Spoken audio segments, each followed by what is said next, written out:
Hello, everyone. Welcome to the webinar. Today's topic is the Career Construction Interview, presented by Amanda Chenkin. This webinar was coordinated by Dr. Sharon Givens, NCDA Trustee for Private Practice, Business, Industry, and Agencies.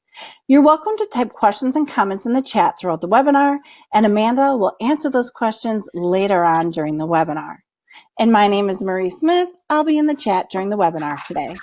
Please note the chat is set to private, so only the moderator, that's me, will see your questions and comments.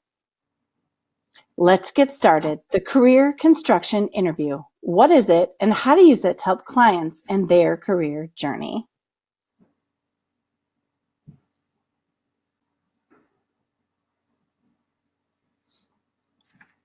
Okay.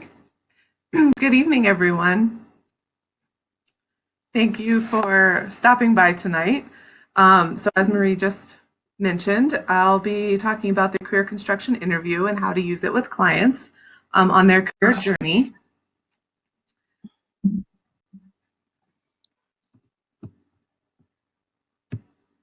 Our agenda, I'm going to do an overview of the Career Construction Interview.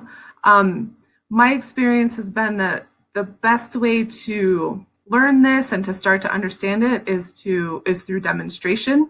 So I created a shortened version that we'll watch that's about 20 minutes. I'll review her life portrait and then we'll do some questions at the end. So the Career Construction Interview was developed and designed by Dr. Mark Savickas. And it's really developed to help clients make sense of their transition, help them figure out a way to move forward. The client is the expert on themselves. And so these questions really uncover that, help the client uncover that so that they have some idea of what they want to do to move in this transition. So I'm going to go over each of the questions.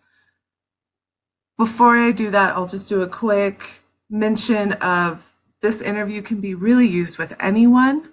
I've used it in the nonprofit world, working with single parents. I've used it in a college setting. I've used it in a workforce center as well. So lots of different arenas because, again, it's really about the client and what they're doing to make sense of their transition. So the first question of the interview, when you sit down with someone, is who did you admire when you were growing up? Tell me about them. And so this question is really about we admire people that we want to become, or characteristics that we see in other people are typically characteristics we hold in ourselves, and it's hard for us to sometimes put language around that. So it's our construction of self. The second question, do you read any magazines or watch TV shows regularly? This can extend to apps, websites. Really, this is the question that helps get at someone's Holland Ryeset code. So anything that helps you as the counselor identify people, environments that the client wants to be in and around. So it doesn't have to be magazines or TV shows. Like I said, it can be websites, apps, things like that. The third question in the interview is, what is your favorite book or movie? Tell me the story. And the goal for this question is really to understand their strategy for the transition. So you're listening to the plot of their favorite story. And the fourth question, tell me your favorite saying or motto. This is really telling us the advice that we give ourselves the best advice. And so our favorite saying or motto is the advice that we give ourselves when we are dealing with our career concerns. The fifth question is about earliest recollections. So you would ask them, what are your earliest recollections? I'm interested in hearing 3 stories about things you recall happening to you when you were 3 to 6 years old. So early recollections are to help the counselor understand the world in which the client lives. What is their context? How do they see the world? What is their lens? When you're doing earliest recollections, you really want to make sure it's a specific memory. So for example, if the client says, we went to the mountains every weekend, ask them for a specific story about a time they went to the mountains. What do they remember? Ask them for each of their recollections what feelings they remember. And then after they've given you those recollections, you'll ask them to give each of those a headline. And you really want the headline to include a verb. And so that would be, those are the core 5 questions. The 6th question, I always ask just as a way to help round out the session. Is there additional information they want to add? Anything they have thought of that they want to put in somewhere? And then I let them know that I'm going to take all of their little stories after we're finished and create a large story or a life portrait as a way for them to see themselves. So a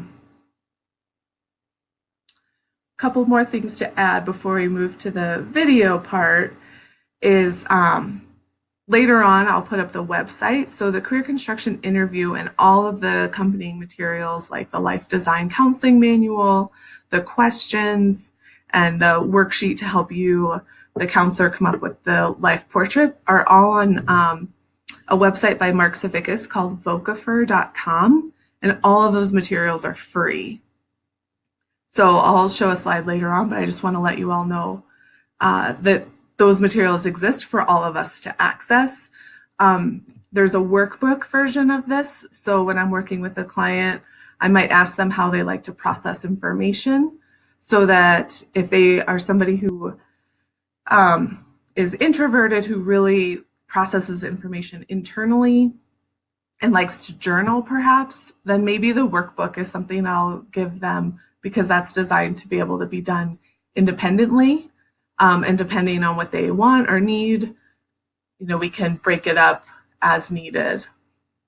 The interview, I schedule at least 2 sessions. So we've probably had an initial session where we've gotten to know each other. We decide that the interview is an appropriate next step. So the next session would be scheduled just for the interview, and then we'd schedule a 3rd session for them to come back to do the portrait.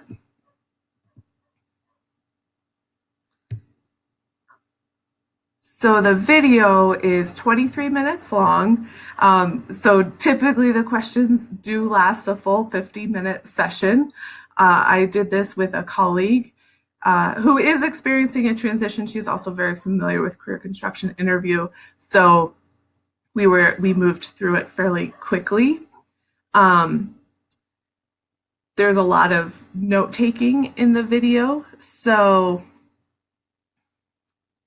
as you listen to Tracy's responses, feel free to write down her answers as well, just as practice. And then afterwards, there's a worksheet that you can also practice writing out the life portrait that you hear from her. So Marie, are we ready to play the video?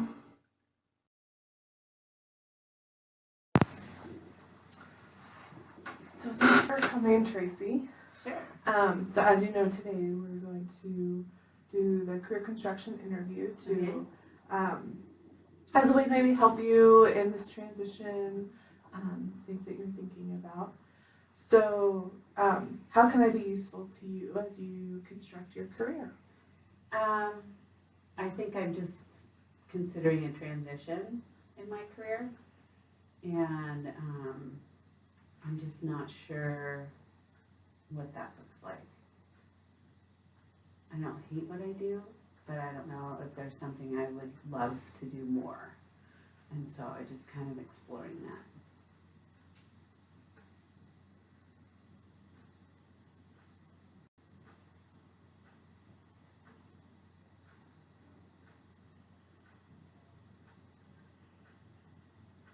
And as you can see, I'm taking lots of notes. That's okay. This is really just for us as we move through. We can refer back. Right. So tell me, who did you admire when you were growing up? Wow. Like as a kid or As a kid, and it can be anyone except try not to do like close family, like mom, dad, sibling. Okay. Probably my teachers. I had a lot of teachers that I really looked up to and admired. Is there one specifically that comes to mind? I had one teacher in elementary school that I was really close with, Mrs. Carson. She was fantastic. So tell me about Mrs. Carson. She was kind of an unusual teacher in that she kind of understood that every kid was different, and so like for me, she picked up on that I loved to read, and so she really encouraged me to read. But when I had to do like a book report or something on a book that I read, I wasn't great at deadlines. And she was very flexible that way. She was very bendy, and she kind of understood my home situation, and she took like a holistic view of me as a little kid versus, you know, everybody has to do exactly the same thing exactly the same way all the time. And which I thrived in that kind of more flexible environment. I didn't, wasn't great with deadlines, due dates. Still not. What other specific characteristics did you admire about her? That she also like recognized that in other kids. So there was one kid in particular in class that I guess now he would be diagnosed with ADHD and maybe some other things, but he was very hyper, and she literally would let him kind of run around a bit until he got it out and was able to sit down. And if he was disruptive, she was just really patient and kind with him, and she sometimes would send him outside to run and then have him come back in. She just really seemed to understand that certain kids need certain things, and was very encouraging. She was then kind and compassionate. Like, I don't remember ever seeing her lose her cool or yell or anything like that. She was awesome. Do you read magazines, watch TV, streaming regularly? So I don't watch like broadcast TV. I watch things on Hulu and Netflix and HBO. Which ones? What would be some of your favorite shows or magazines? So I don't really read magazines unless they're like, you know, trade stuff. And even then, only if I am interested in an article. My TV tastes are very eclectic. So I have TV shows for kind of each, for a purpose. So I watch reality TV to go to sleep because I don't feel like I'm going to miss anything, right? It's just, I don't know. It's a no-brainer. Like, I don't have to, it's my decompressed TV. I don't have to pay attention. I don't have to be in. For entertaining, I guess I'm like most people. I love Game of Thrones. I like comedies. Generally, I'm not a huge fan of dramas, but like Handmaid's Tale is really good. don't watch a lot of political TV. Although I'm pretty political, but not like the political dramas. Yeah. I think they're too real. they cross the border into my reality TV. So, what do you like most about Game of Thrones? I like that it's surprising. Like, I think I can predict it. I'm pretty good at predicting scripts. And I think I can predict it, and then it just shocks me or it surprises me. I think the characters are really round and developed, and you really begin to care about them. Either you care, like, you love them, or you care so much you hate them, right? And they're so round that even though they may be like a horrible character, like Cersei Lannister, they also reveal things about her that you feel compassion, so it makes you like confront your own emotions and how you feel about things. I like that about it. I like that about most of the TV I watch. I like to feel like I'm conflicted sometimes about the characters because they're so real. Does that make sense? Mm-hmm. Yeah.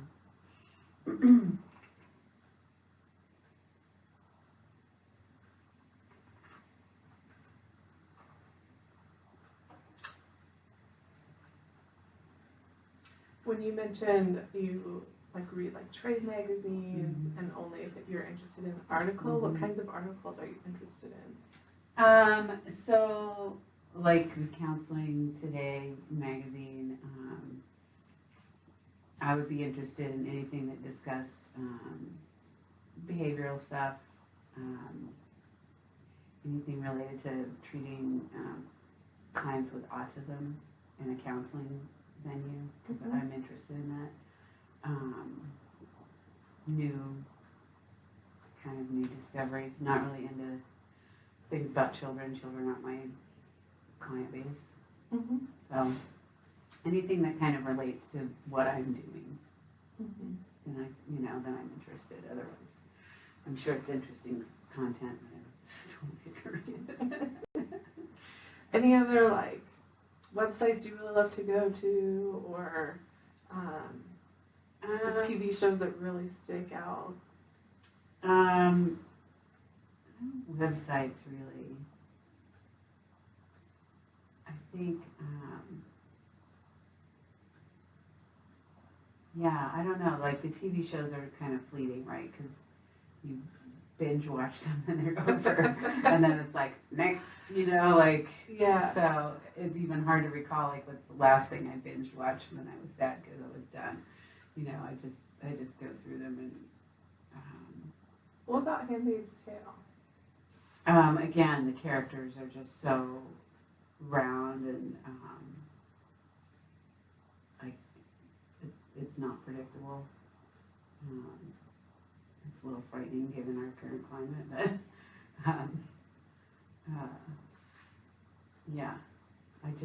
I like really good writing like that. I like really excellent writing, and although that's why I said that my TV tastes are so weird, because I'll also watch The Only Way Is Essex, which is the same show every single time, over and over. Like, they get together, they fight, they make up, they get together, they fight, they make up, like, it's just, they're so different. Like, what I want for entertainment and what I want for just, like, zone out, don't care. Are the zone out, like, don't care shows? Do the people on those shows sometimes make you feel conflicted? Like, do you feel like there's some? No, it's totally zone out. Yeah, most of the time I'm just like, oh my god, they're so stupid. Or they're hilarious or whatever. Okay. What is your favorite, like, book or movie? Oh, favorite movies, Princess Bride is right up there. Tell me about Princess Bride. The story. It's just, story. I love the humor. I love the characters. I love the hero's journey. I think that's kind of one of my favorite themes in movies. I mean, it's a big theme in almost every movie, but yeah, the hero's journey that, like, they are conflicted about something, they've got to resolve it, they've got to, go through a thing, and then their character develops and they become a new person, and you know what I mean, like, and I love the humor. I can still watch it and it makes me laugh.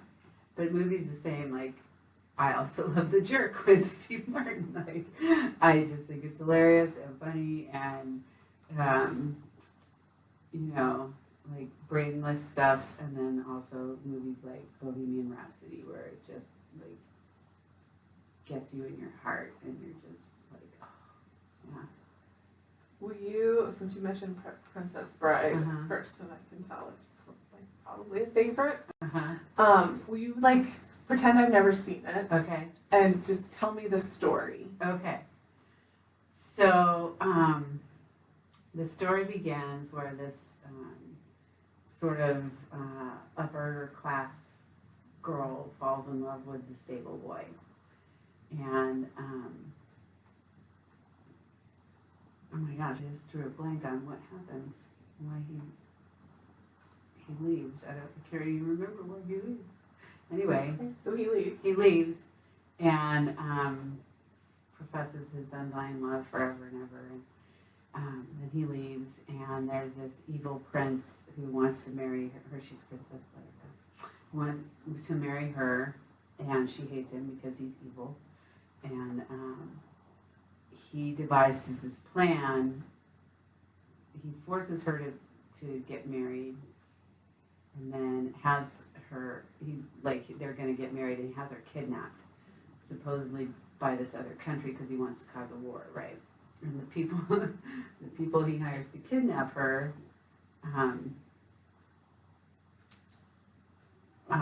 she escapes, and there's this character, the Dread Pirate Roberts, and the Dread Pirate Roberts turns out to be the stable boy. Like, he went off on this big journey to find his fortune. I think that's why he left, and then he ended up being a cabin boy for the real Dread Pirate Roberts, who then died and passed on his piracy to him. So he ends up through all these different little battles rescuing her from the kidnappers, and then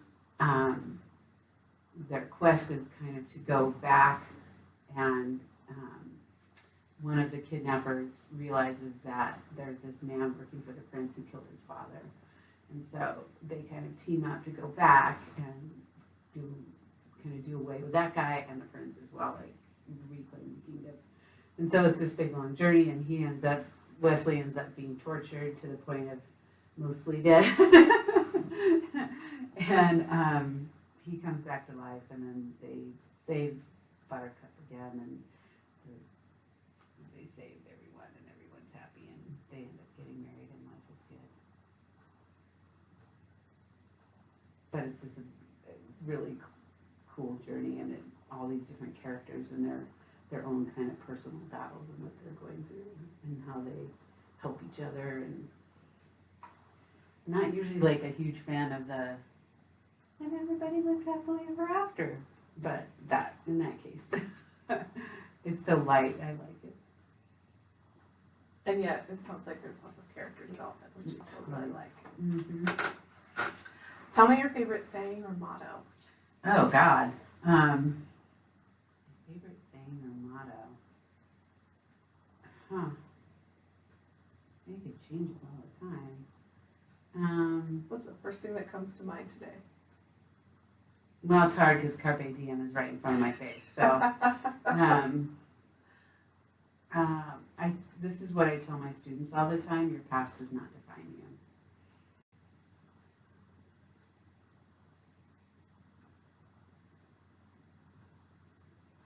And I think another thing that I kind of live by is that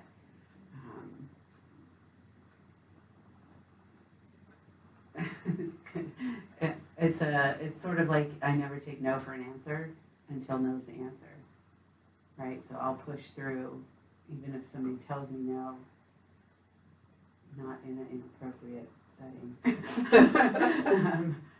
I won't actually believe it until I make sure that it's really no. So, for example, like I tried to transfer credits into this school and they said no. And then I found a way around it and I got all my credits transferred in. You do know what I mean? Like I kept investigating and pushing until I found a way to make it happen. Yeah. So maybe no doesn't always mean no. See, that sounds inappropriate. That does sound inappropriate. In your context, I think though, it's it more doesn't like always mean no. if at first you don't succeed, try again. Okay. Right? That kind of a no doesn't mean no.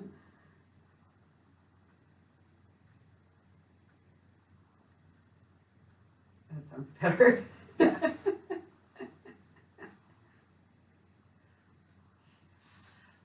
So this next question, and it's the last question, I'm going to ask you about your earliest recollections. Mm-hmm. So I'm interested in hearing probably up to like 3 different ones. Okay. And I'm interested in hearing 3 stories about things you recall happening to you when you were 3 to 6 years old. Tell me about the setting, like what happened, the results, how you felt about the feelings that were that are associated with that.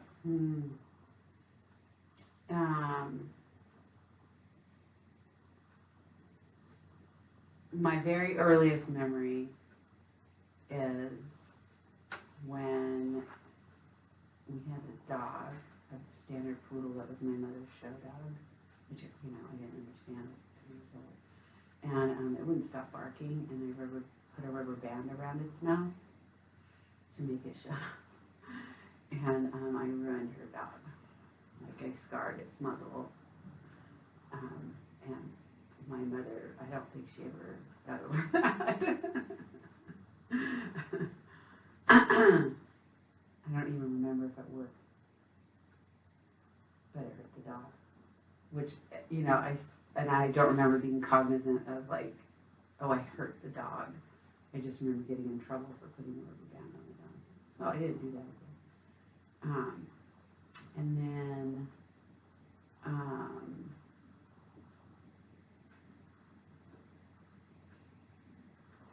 I lived, when my parents split up, he stayed in Northern California, and we moved to Southern California, and we lived on the beach, like on the beach in Newport Beach, and like I can still vividly remember that house. I remember getting a kitten for my birthday that was in a box. Her name was Demon. And I remember just loving living in that little house on the beach. I was on the beach all day, every day. Just ran around topless. Because, you know, you're little. Nobody cares. And I also remember a kid setting fire to our house. And I was in the basement. And the firemen had to come and get me. That was scary. Probably grew up to be a serial killer. He was angry because he didn't get a present at my birthday party. So he set fire to my house. How weird is that? Is that 3? Or you want one more?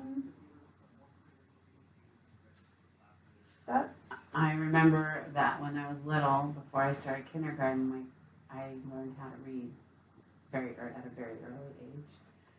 But when I tried to write, I wrote everything in mirror writing. All my letters were backwards. So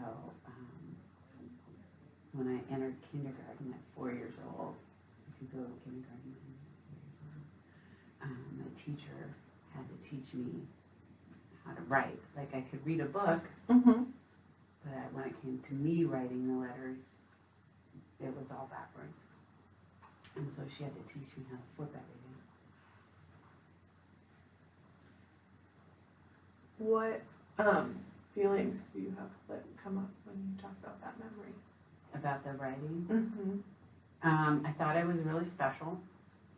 I really did. Like, I thought that I was really special, that nobody else could write in your writing. And then I remember having any feelings about having to do it the right way. Uh-huh. I just did it. Like, oh, okay. And you felt special because she was giving you attention, or what made you feel, what was special about that? Because nobody else could write in your writing. Ah, okay. Yeah, that made me unique. And then when I learned how to write the right way, I could do both. So I didn't necessarily lose any specialness. I think I probably gained some specialness because I could do both. Mm-hmm. If you were to give that memory a headline, like for a newspaper, what would you give it? Child has special writing talents, or something.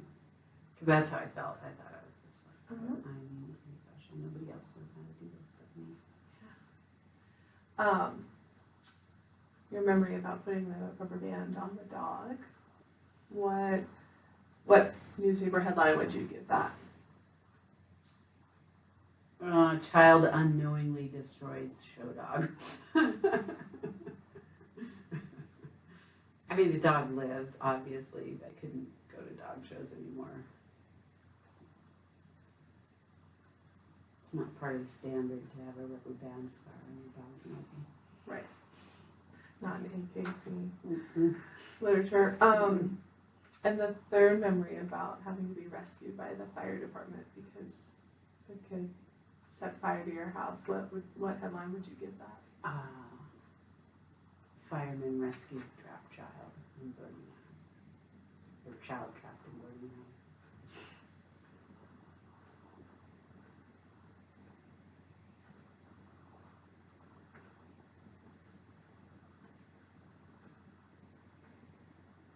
Any last comments or thoughts as we wrap up this interview? No. It's interesting. Yeah. So, as you know, it's a series of 3 appointments, and so we'll schedule a follow-up, and we'll come back with summary and talk about that, and hopefully after that, you'll have some ideas of maybe things you can start doing next to help figure out if there's something you might like more. Okay. Awesome. Thank you.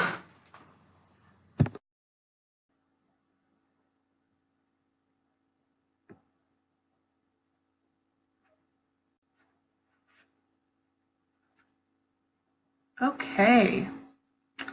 So, a couple things to keep in mind. We knew each other. We weren't able to film that next appointment for the life portrait just due to scheduling. So I'll read it. I also want to let you know that I use the Life Design Counseling Manual when I sit down to go through and construct their life portrait. Mark does an excellent job of walking you through each question and what to look for. You might, if I had had more time, I might have asked Tracy some more follow-up questions in each section, depending on where I thought things were going. And then on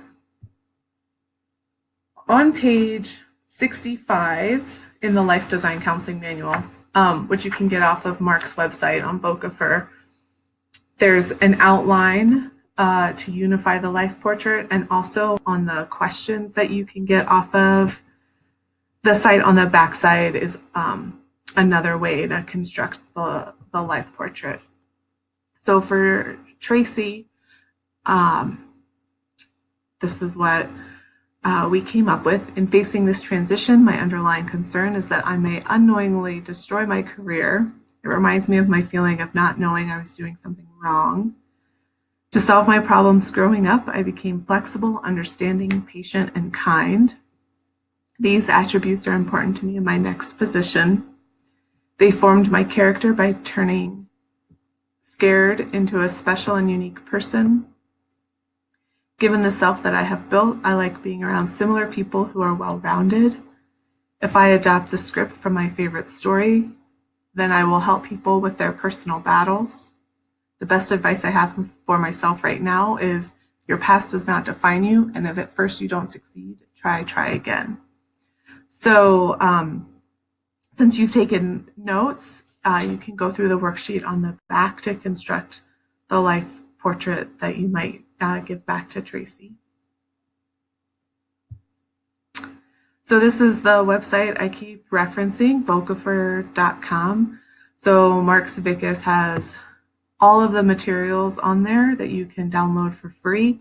He also has videos and just lots of, there are other people who have contributed materials as well. So I would encourage you to go there to learn more, to get the materials. I would also say if you go to NCDA, Mark almost every year does some session related to career construction, and every year I go and I learn something new.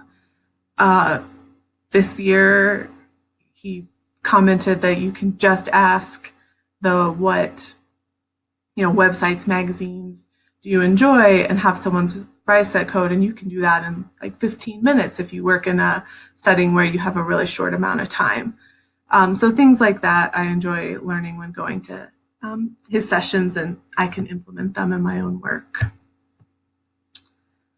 So at this point, we'll take a few questions.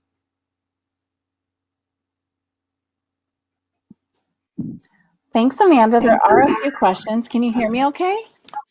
I can. Great.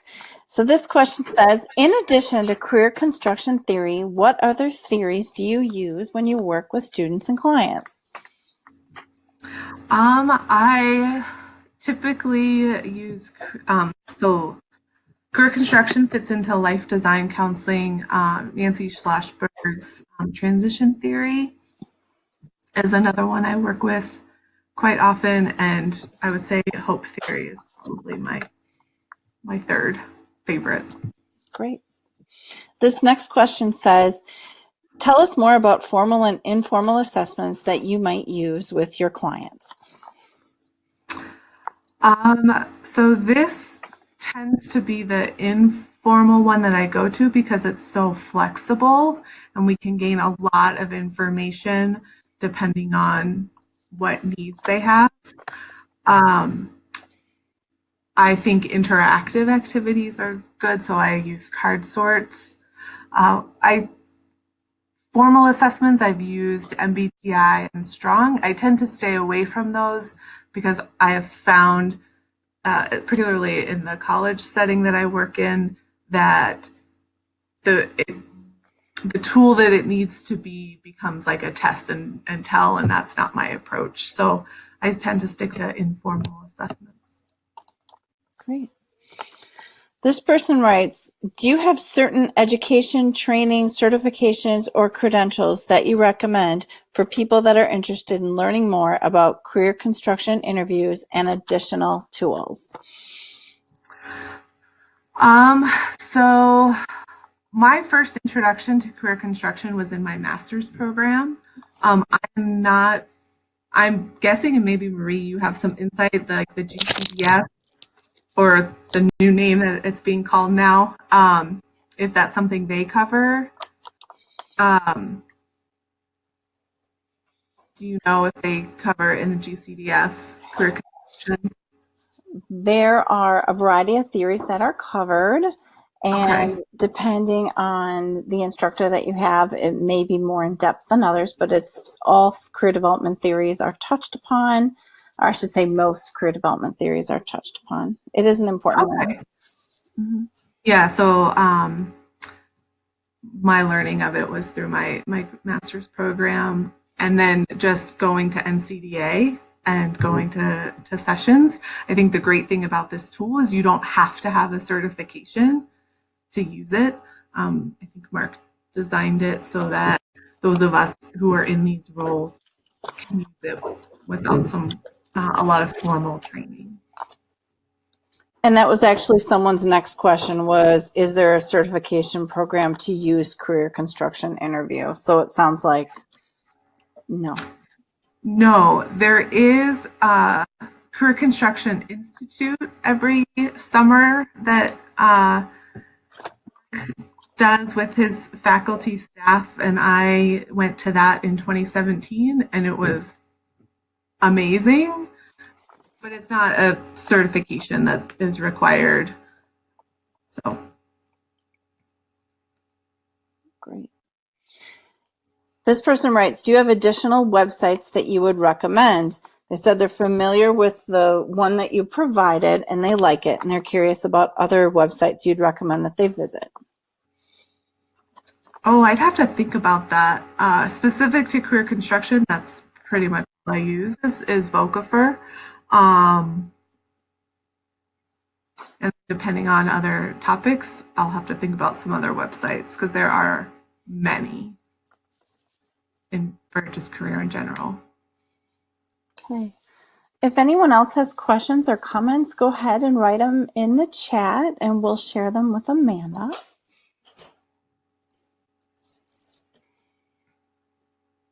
I do have a few comments. I'll read some of those. This person writes, let me read a few of them. Thank you all for making this webinar possible. Someone else said, thanks, enjoyed the whole thing. Someone asked, will we receive the recording? Yes, we have a recording. It'll be emailed to everyone that registered and it will be posted in the LinkedIn group. Good question. This person writes, thanks, Amanda, great stuff. This person writes, really informational. This person wrote, they were curious about career construction interviews and they're happy they know more about it now. Okay, that's nice. Okay. Good, thank you. This person writes, practical, relevant advice. Thank you. Okay, those are great. Well, you're welcome. Thank you all for attending. Are there any other questions? It looks like that. Oh, wait, hold on. Another question just came in. Where does the Career Construction Institute take place and how can I know about it?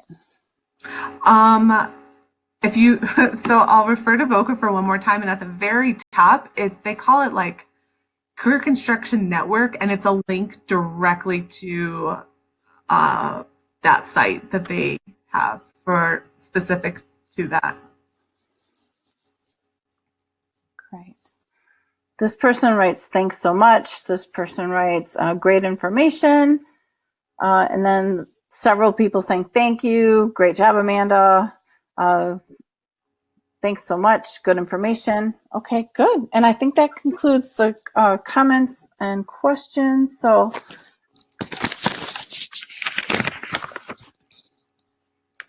thank you, everyone. And Amanda, thank you for presenting on the career construction interview, and special thanks to Sharon Givens for coordinating these webinars. She secured the presenter. And thank you for inviting me to serve as moderator. I enjoyed spending time in the chat with everyone and sharing questions to the presenter, Amanda. So special thanks to Amanda, the presenter, and special thanks to Sharon Givens for coordinating all the webinars. So thank you, everyone. Amanda, any closing thoughts? Thanks to you and to Sharon. And I would just encourage everyone to try career construction interview.